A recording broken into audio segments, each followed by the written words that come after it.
The Constitution is not a mere lawyer's document. It is a vehicle of life, and its spirit is always the spirit of age.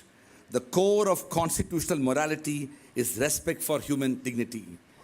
These are the prophetic words of Dr. B.R. Ambedkar, and I would like to begin this evening by recalling these words. Respected Chief Guest, Honorable Shri Om Birla Ji, Speaker of the Lok Sabha, our guest of honor and keynote speaker, Honorable Chief Justice of India, Justice B.R. Gavai, Dr. Abhishek Manu Singhvi, Senior Advocate, Supreme Court of India, and indeed the co-host of this evening, distinguished dignitaries, judges of the Supreme Court of India, judges of the High Courts, as well as distinguished lawyers, members of the legal community, judicial fraternity, academics, members of civil society, media, and my beloved Chancellor and benefactor of O.P. Jindal Global University, Shri Naveen Jindal, esteemed colleagues, members of the fraternity of well-wishers of Dr. L.M. Singhvi, friends, ladies and gentlemen.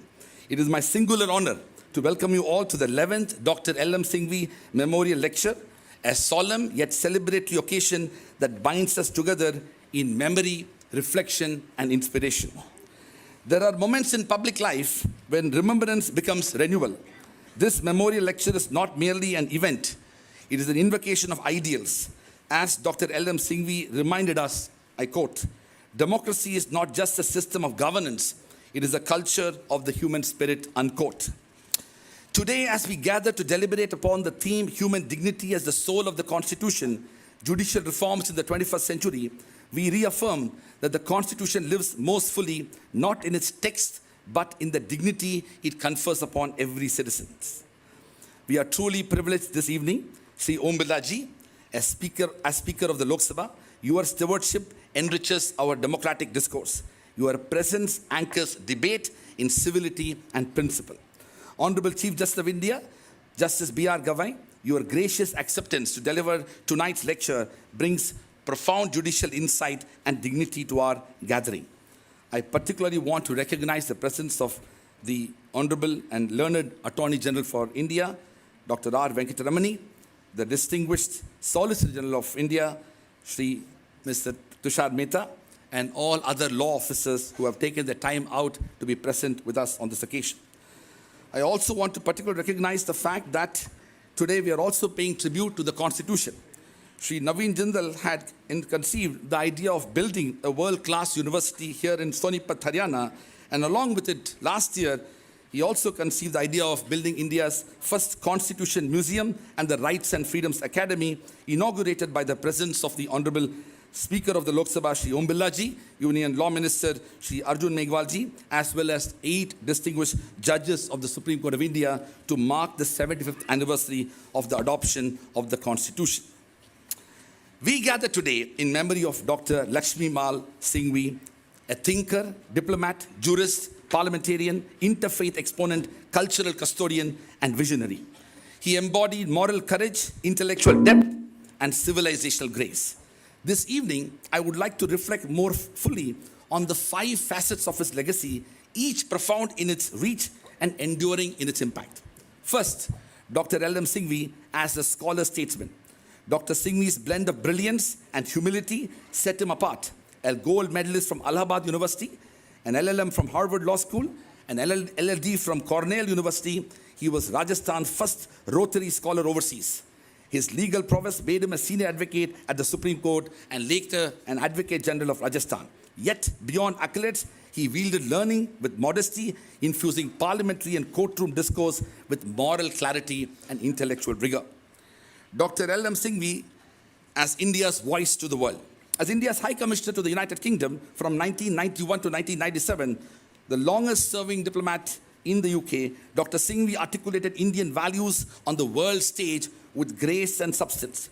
He steered cultural diplomacy, relayed moral perspectives at global forums, and deepened Indo-British ties. His efforts included delivering the prestigious Reed Lecture at the University of Cambridge and bolstering India's presence at institutions such as the Permanent Court of Arbitration.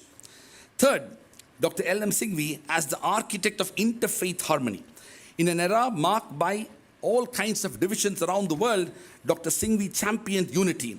He defined tolerance, and I quote, a state of mind, a set of norms, and a pattern of behavior, another name for human understanding, unquote. Whether through building the Nehru Center in London or organizing interfaith dialogues, he fostered bonds that transcended dogma. Fourth, Dr. L.M. Singhvi as a custodian of culture and civilization. A lover of literature and heritage, Dr. Singhvi was a prolific author and a cultural advocate. He served as the president of Indira Gandhi National Center for the Arts and was instrumental in literary and artistic preservation.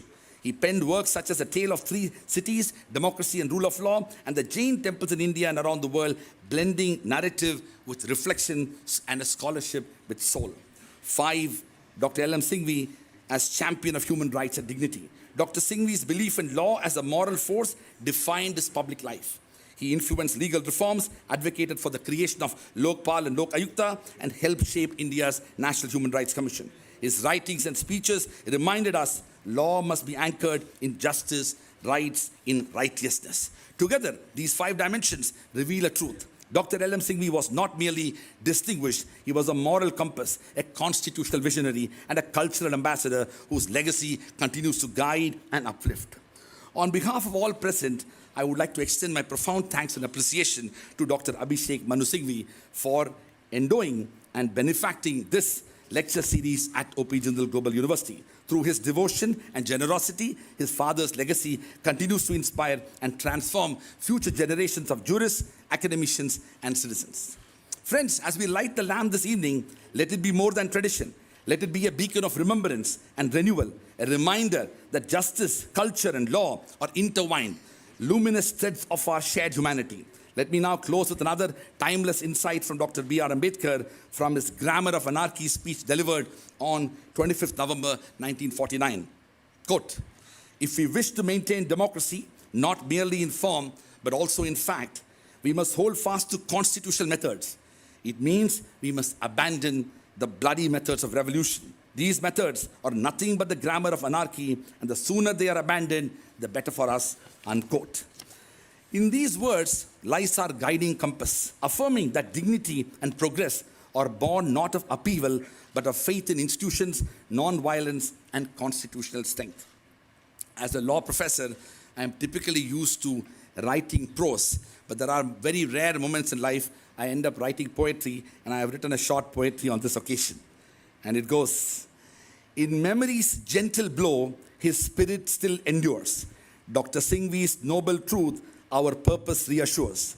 His son walks in that grace with honor deeply hued. Dr. Abhishek Manu Singhvi, vision renewed. To Sri Om Birla, whose presence steadies democratic ground, your voice a beacon of dialogue, our consensus is found. To the Chief Justice of India, whose wisdom graced this night, your gracious words, I believe, will lend depth and guiding light. And to you, our cherished audience, your hearts enrich this space. With profound gratitude, we thank each face. May Dr. Singhvi's legacy guide our thoughts and deeds. May dignity and justice fulfill our truest needs. Thank you. May our shared commitment shine in unity and hope for our republic for all time." Thank you very much.